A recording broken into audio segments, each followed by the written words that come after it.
সারা সপ্তাহ ধরে যতই মাছ মাংস ডিম খায় না কেন, সপ্তাহে একদিন যেটা না হলে একদমই ভালো লাগে না। কি বলুন তো? ডাল। এই ধরুন কোথাও বেড়াতে গেলেন, মনে হয় বাড়ি ফিরে কখন একটু শান্তিতে ডাল ভাত খাবো, আর তার সাথে যদি থাকে ভাজাভুজি বা দু এক রকম পদ, তাহলে তো মন্দ হয় না। দেখুন আজকের থালিতে ডালের সাথে কি কি রয়েছে। এখানে রয়েছে বেগুন ভাজা, বরবটি আলু ভাজা, আর রয়েছে ডিম ভাজা।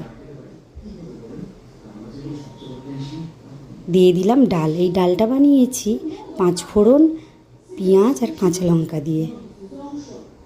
এখানে নিয়েছি আম, তালশাঁস আর 2টো গোলাপ জামুন, আর রয়েছে মিষ্টি দই।